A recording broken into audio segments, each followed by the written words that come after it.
Bonjour à tous, alors aujourd'hui je vous propose trois limites à calculer, à déterminer plutôt, concernant la fonction donc exponentielle. On fera donc des limites de quotient ici avec parfois des x, parfois des exponentielles x, en deuxième des exponentielles moins x, et un produit en troisième. Ça nous permettra de réviser toutes les formules à connaître. Ça c'est donc l'exercice de la feuille d'exercice numéro 39.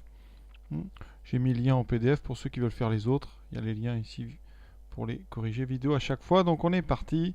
Première limite. Regardons tout d'abord cette limite. Alors en haut, au numérateur, on sait bien que la limite de 2x moins 3 quand x tend vers plus l'infini, ça c'est plus l'infini. Au dénominateur, exponentielle tend vers plus l'infini, ça c'est du cours, je l'ai rappelé brièvement à droite. Et donc vous rajoutez 2, ça tend vers plus l'infini. On a donc ici un quotient plus l'infini sur plus l'infini. C'est une forme dite indéterminée. On ne peut pas conclure pour l'instant. Comment faire pour lever cette indétermination? Tout d'abord, remarque pour ceux qui connaissent le principe du rapport des termes de plus haut degré. Ici, c'est inapplicable parce que l'exponentielle, ce n'est pas un polynôme. On peut utiliser cette propriété, pour ceux qui l'ont vu, uniquement sur des rapports de deux polynômes. Donc inapplicable ici. Donc inutile de dire que la limite, c'est la même directement que la limite en plus l'infini de 2x sur e de x. D'accord? Ça, c'est interdit. Vous n'avez pas le droit d'utiliser cette propriété ici.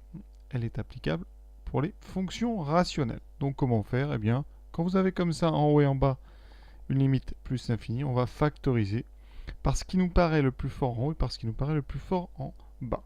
Ça va nous rapprocher d'ailleurs un petit peu de ce principe du plus haut degré, mais avec des fonctions qui sont autres que des degrés, en tout cas que des puissances. On va donc ici, au départ, partir de notre expression, factoriser en haut par x. Alors est-ce qu'on peut factoriser par x en haut? Ça, en général, les élèves ne se soucient pas de cette factorisation, mais si vous factorisez par x, il faut que x soit non nul. Alors ici, comme on cherche la limite en plus l'infini, on va considérer donc pour x assez grand, d'accord, puisqu'on regarde la limite en plus l'infini, donc pour x assez grand, ça veut dire qu'on peut considérer donc que x est différent de 0. On peut donc factoriser par x, qui fait x facteur de 2 moins 3 sur x. Et au dénominateur, on factorise par exponentielle x. Ça donne exponentielle x facteur de 1 plus 2 sur exponentielle x. Alors, est-ce qu'on a réussi à faire quelque chose d'intéressant? Eh bien, on va regarder.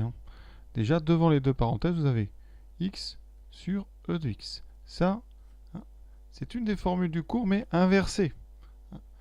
Donc, vous savez que la limite, quand x tend vers plus l'infini d'exponentielle x sur x, c'est plus l'infini. Donc, si vous inversez, la limite en plus l'infini de x sur e de x, c'est donc l'inverse de plus l'infini, c'est donc 0. Il vous reste maintenant les deux parenthèses. Donc, la parenthèse 2 moins 3 sur x, qui tend assez évidemment vers 2, parce que 3 sur x va tendre vers 0, on le dira, mais voilà, ça c'est assez évident. Et ensuite 1 plus 2 sur x. Alors 2 sur x, ça tend vers 0. Donc le dessous tend vers 1. Bilan, bien, notre parenthèse de devant tend vers 0. La première parenthèse du haut tend vers 2. La deuxième vers 1. On s'est sorti d'affaire. Le produit de tout ça, ça va donc être une limite 0. On va bien sûr rédiger. Il faudra donc faire figurer sur votre copie bien, la limite quand x tend vers plus l'infini de 2 moins 3 sur x, qui est assez évidente. Vous pouvez dire 2. On a maintenant passé ce stade, on est sur les exponentielles, donc 3 sur x, on sait que ça tend vers 0, il vous reste le 2. Ensuite, la limite, quand x tend vers plus l'infini, donc de 2 sur x, vous pouvez dire que c'est 0, puisque exponentielle tend vers plus l'infini, donc la limite du dénominateur, 1 moins 2 sur e de x, ça c'est donc 1 moins 0, ça fait 1. D'accord? Vous rappelez sur votre copie que limite quand x tend vers plus l'infini de x sur e de x c'est égal à 0. Et donc, qu'est-ce qu'on fait ici? On prépare produit et quotient.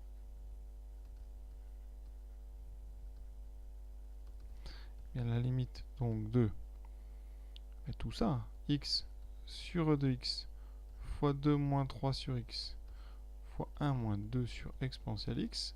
Quand x tend vers plus l'infini, ça donnera donc plus l'infini pour 0 pardon, pour ce qu'il y a devant, 2 pour ce qu'il y a en haut, 1 pour ce qu'il y a en bas. Il nous restera donc 0. D'accord?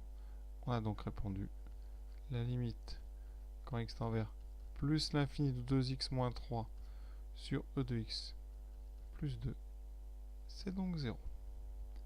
Deuxième limite. Exponentielle moins x moins 3 divisé par exponentielle moins x moins 2 quand x tend vers moins l'infini. Alors comment on va trouver cette limite? Tout d'abord, on va s'intéresser à exponentielle moins x. Donc, on regarde, quand x tend vers moins l'infini, moins x, ça tend vers plus l'infini. Donc, si vous voulez la limite d'exponentielle moins x, c'est une composée. La limite quand x tend vers moins l'infini d'exponentielle moins x, ça sera la même que la limite quand x tend vers plus l'infini d'exponentielle x. Donc, plus l'infini. Cette technique, ça s'appelle une composée. D'accord? Donc, qu'est-ce qui se passe? D'où la limite quand x tend vers moins l'infini d'exponentielle moins x moins 3, d'après ce qu'on vient de faire, c'est plus l'infini moins 3, donc plus l'infini. Et la limite quand x tend vers moins l'infini d'exponentielle moins x moins 2, c'est plus l'infini. On a donc, comme dans la première question, un quotient indéterminé. D'accord? Et inutile d'essayer de trouver un théorème. On n'a pas de théorème au programme de terminale. Pour faire ça autrement, quand transformons et en levant l'indétermination. On va donc factoriser en haut et en bas, encore une fois, parce qu'il nous paraît être dominant. Donc en haut, c'est l'exponentielle moins x qui va être très grand moins l'infini.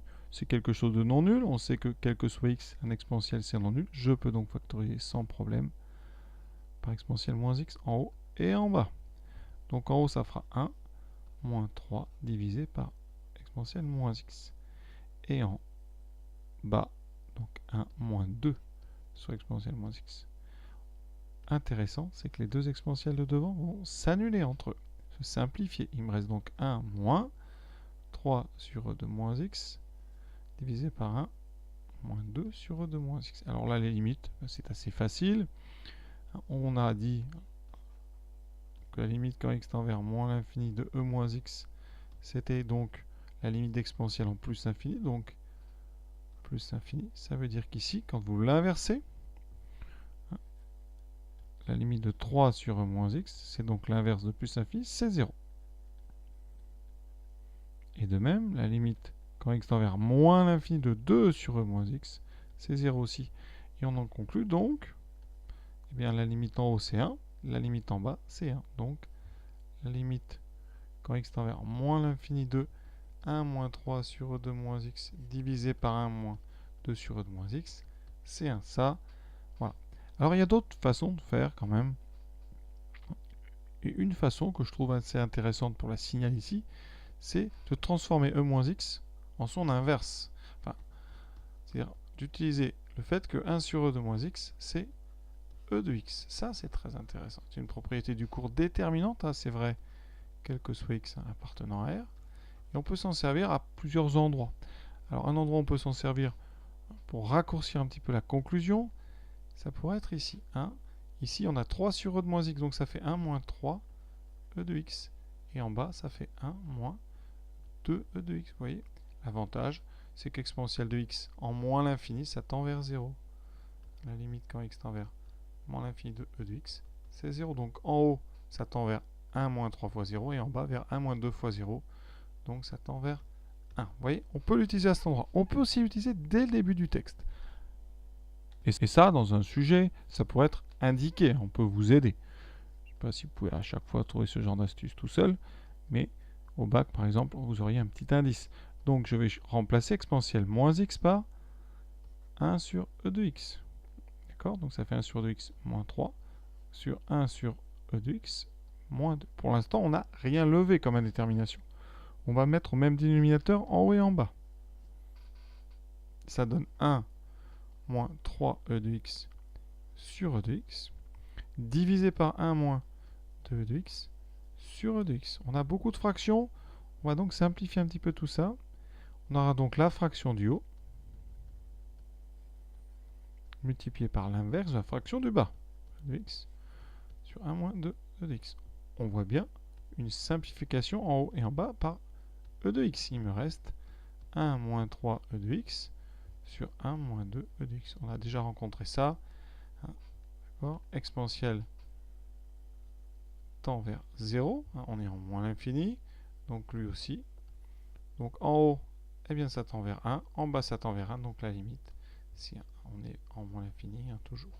Donc voilà les deux méthodes, on va dire. La première par factorisation et ici par transformation d'exponentielle moins x en 1 sur e de x. D'accord. Si vous avez cette propriété, ça veut dire que eh bien, e de moins x, c'est 1 sur e de x. Ça, on s'en sert très très souvent quand on veut se débarrasser du moins qu'on a dans l'exponentielle. Voilà. Troisième limite. 3x e de 2x en moins l'infini. Alors, on regarde tout de suite. Est-ce qu'on a un problème? Est-ce qu'on n'a pas de problème? Donc déjà, 3x en moins l'infini, ça tend vers moins l'infini. Deuxième chose, 2x tend vers moins l'infini. On met ça dans un exponentiel, donc on regarde l'exponentiel en moins l'infini. Et l'exponentiel en moins l'infini, bien, ça tend vers 0. C'est écrit ici en haut à droite. Donc on a un produit, moins l'infini fois 0. Donc on est face à une forme indéterminée. Il va donc falloir lever cet indéterminé ou alors utiliser une formule.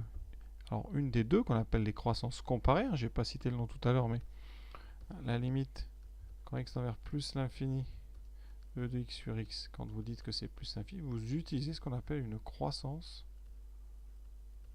comparée.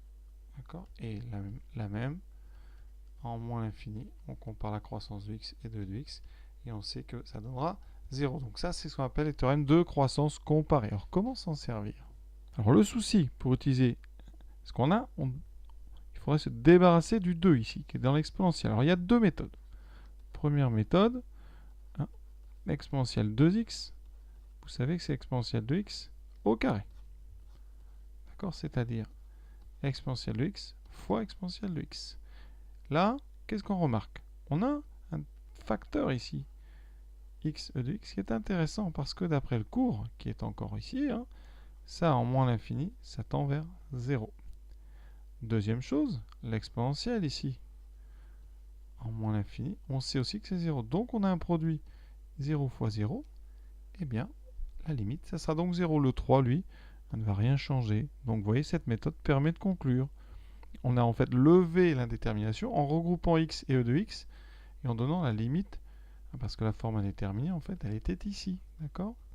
Et en utilisant le cours, vous levez l'indéterminé. Donc, qu'est-ce qu'on dit? Limite quand x tend vers quand x tend vers moins l'infini de x e de x est égal à 0. Ça c'est donc croissance comparée, c'est du cours. La limite d'exponentielle x en moins l'infini, vous devez le connaître par cœur, c'est 0. Donc par produit, eh bien la limite quand x tend vers moins l'infini de 3 fois x e de x e de x, c'est donc 3 fois 0 fois 0, c'est donc 0.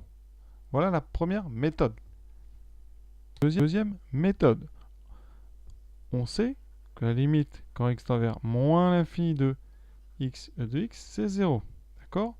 Donc, eh bien, je vais appliquer ça en remplaçant petit x par 2x. Alors comment on fait? Eh bien, on dit que la limite quand x tend vers moins l'infini de 2x, c'est aussi moins l'infini. D'accord? On va composer ces choses-là. Donc par composition, bien, si vous mettez ici donc 2x à la place de x, donc là en général quand on fait ça, on met plutôt ici des grands x. Et on va remplacer grand x par 2 petits x. Ça voudra dire que par composition, à la limite, quand petit x tend vers moins l'infini de 2x e de 2x est égal à 0. Vous voyez, j'ai tout simplement ici substitué 2x, grand x par 2x, 2 petits x. Donc par rapport à mon texte, d'où bien le fait que la limite quand x tend vers moins l'infini de bien, x e de 2x, c'est donc 0 aussi. D'accord? On divise par 2.